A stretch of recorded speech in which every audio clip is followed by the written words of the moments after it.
Êtes-vous capable de dire à votre interlocuteur, peu importe qui c'est, que vous n'êtes pas d'accord avec lui, mais sur un ton respectueux?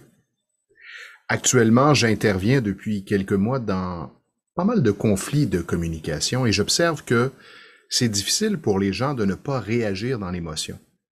Alors, j'écoute quelqu'un et la personne, là, ce qu'elle dit, ça ne résonne pas du tout en moi. Je ne suis pas d'accord. Je l'écoute.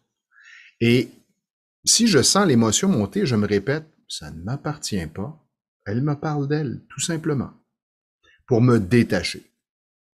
Et à partir du moment où c'est à mon tour de m'exprimer, je suis calme. Je ne suis pas dans la réaction, pas activé émotivement, et j'ai pas le goût de me défendre ou peut-être de l'écraser, d'écraser son idée, son point de vue. J'ai simplement à me positionner, à lui dire, tu sais, j'apprécie que tu me racontes comment tu vois la situation. Cependant, moi, je partage pas du tout le même point de vue que toi. Tout simplement. Et si tu me permets, je vais t'exposer comment je vois la situation. Si tous les deux, on est en mesure de se parler de cette façon. Lecture des chansons d'émissions de télévision. Ah, merci Siri. Message qui arrive comme ça de façon surprenante. Vous voyez que c'est fait comme c'est fait. Hein. Moi, je considère que dans une capsule, l'authenticité, c'est ce qui est le plus important. Alors, il n'y a pas de montage. Vous venez de vous en rendre compte. Donc, on est deux personnes et on se parle respectueusement.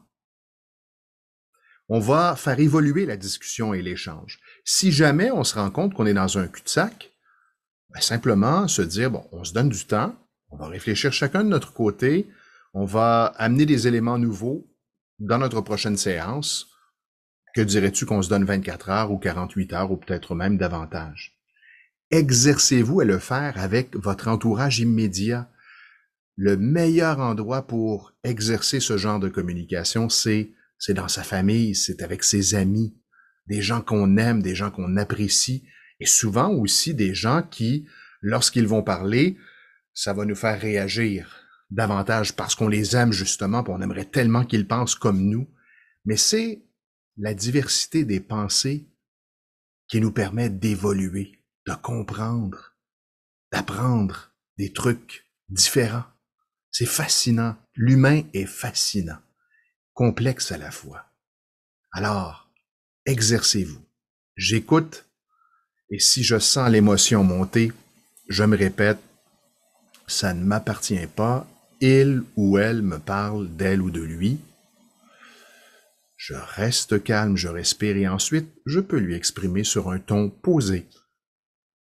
D'abord, je la remercie, puis ensuite lui exposer que je ne suis pas d'accord et lui dire comment je vois la situation. Je serais curieux de vous lire là-dessus, de vous entendre, savoir qu'est-ce que ça change dans votre réalité d'exercer ce type de communication.